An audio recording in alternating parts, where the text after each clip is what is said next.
क्रांती news, आवाज सर्वसामान्यांचा। नाशिक शहरात कायदा व सुव्यवस्थेचे 3:13 वाजले असून अवघ्या 15 दिवसांपूर्वी पेठ रोड परिसरात एका अल्पवयीन मुलाचा त्याच्याच मित्राकडून हत्या केल्याची घटना ताजी असतानाच शनिवार दिनांक 15 जून रोजी रात्री प्रशांत अशोक तोडकर वय वर्ष 28 राहणार आदर्श नगर रामवाडी असा हत्या झालेल्या युवकाचं नाव आहे।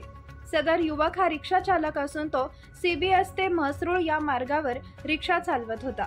सदर युवकाची दगडाने ठेचून हत्या केल्याचं बोललं जात असून शनिवारी दिवसभर हा युवक घरी होता, परंतु रात्री तो घराबाहेर पडला होता अशी माहिती समोर आली आहे। त्यानंतर आज सकाळी 8 वाजता मयत युवकाच्या भावाला पोलिसांकडून त्याचा खून झाल्याची घटना समजली।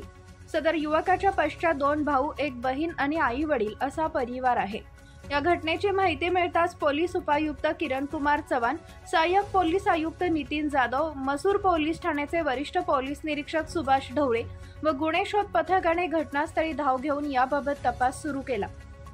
हा खून नेमका कोणत्या कारणाने केला असावा याबाबत नाशिक पोलीस कसून तपास करत आहेत। दरम्यान नाशिक शहराच्या विविध भागात खून, दरोडे, मारामारी, चोरीच्या घटना याने नाशिक शहरातील कायदा व सुव्यवस्थेचा प्रश्न ऐरणीवर आला असून नागरिकांमध्ये भीतीचं वातावरण पसरलं आहे। म्हणून नाशिक शहरात चाललाय तरी काय आणि पोलिसांच्या गुन्हेगारांवर वचक का राहिला नाही हा मोठा गहन प्रश्न उपस्थित होत आहे। म्हणून खुद्द गृहमंत्र्यांनी याकडे लक्ष घालून नाशिकची शांतता भंग होऊ नये यासाठी प्रयत्न करावेत अशी मागणी आता जोर धरू लागली आहे। महाराष्ट्र क्रांती न्यूज साठी क्राईम रिपोर्टर संजय हिरे, नाशिक।